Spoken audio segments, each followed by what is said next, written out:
précédemment dans Les Sœurs du Djihad. Tu me dis dès que tu seras prête. Salam alaikum wa rahmatullahi wa barakatuh. Pour ma religion, oui, je suis prête à faire beaucoup de choses. Je suis pas là pour avoir de la pitié pour les gens.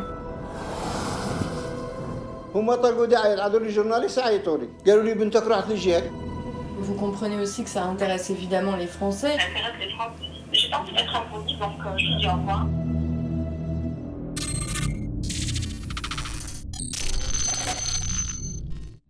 Depuis 2012, Omar Homsen recrute. Nous ne faisons pas en fait de recrutement, c'est pas vrai. Il se dit affilié à Al-Qaïda. Des dizaines de jeunes garçons et filles l'ont rejoint en Syrie. En 2017, il est toujours connecté. Nous avons vécu son djihad online. Il faudrait que tu me dises quand veux-tu partir. Je t'avoue, ça me fait un peu flipper parce que je suis vachement jeune, quoi.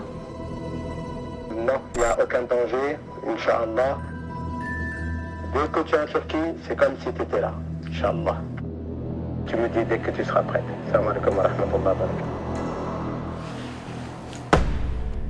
Sur la toile, sa nouvelle vidéo se répand. 3h21 et 51 secondes de propagande. Corps déchiquetés, effets spéciaux, martyrs, hijra. Homsen attire encore. Ce jour-là, 90 filles sont connectées. Qu'Allah Azawajal nous facilite la hijra à mon mari, mon bébé et moi-même. J'ai vu le film, il est vraiment bien, machallah. J'ai vraiment médité et je me suis remise en question. Je ne veux pas mourir en terre de Koufar, je veux pouvoir partir vite et loin d'ici.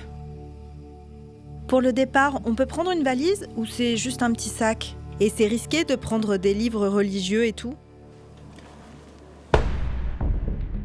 En mai 2017, il y a celles qui se laissent encore happer par les recruteurs et la propagande djihadiste.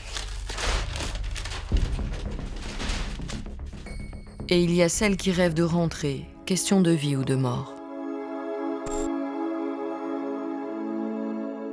Ma femme est chrétienne, moi je suis athée, et je comprends pas. Où est votre fille en ce moment? Elle est à Raqqa, en Syrie, depuis 2014. Elle appelle Daoula, mais c'est Daesh, moi j'appelle Daesh, c'est barbare. Elle est partie parce qu'on lui a sûrement dit que c'était beau, que c'était bien, que la vie était belle et puis qu'elle pourrait manger à sa faim. Et puis ce qu'elle mange en ce moment, c'est des graines de tournesol. Elle nous traitait de bouffons. C'est quoi les autres noms qu'elle disait? Mécréants, ouais, mécréants. Maman, papa, ouvrez les yeux, viens nous rejoindre, viens en Syrie, maman, tu seras bien reçue.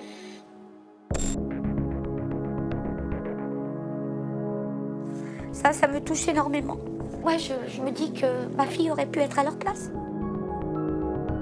Et quand il y a un attentat, c'est... Waouh.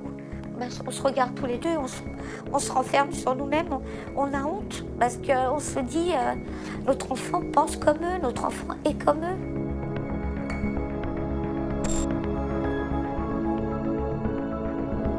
La DGSI nous avait interdit d'envoyer des sommes d'argent là-bas, sous peine d'être, pas emprisonné, mais d'être jugé, quoi. On aurait été considéré comme terroriste ou agissant pour les terroristes. Voilà, la complicité de complicité terroriste.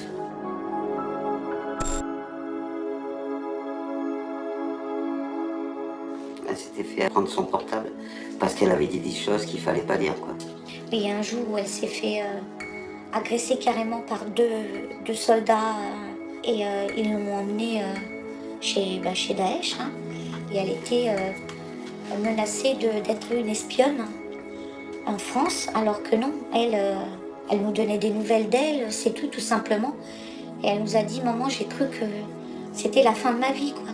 J'étais à genoux par terre, on me disait de parler, de dire la vérité. J'avais beau leur dire que j'étais pas une espionne et tout ça.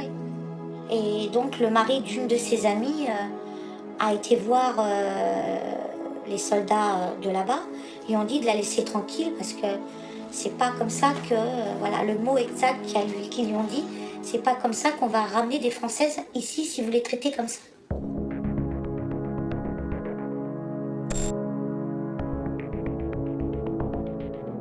Elle nous a simplement dit Daoula, c'est pas ça. Voilà, elle nous dit moi je veux rentrer, j'en ai marre, Daoula, c'est pas ça, c'est pas ce que je croyais. Si jamais elle part, elle risque la prison, voilà. Ils la mettent en prison. Elle a ça, les coups de fouet. Donc elle m'a parlé de coups de fouet dans les rues.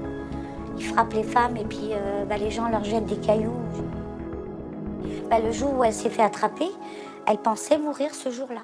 Elle m'a dit, maman, j'ai pensé à vous. Pour moi, c'était mon dernier jour.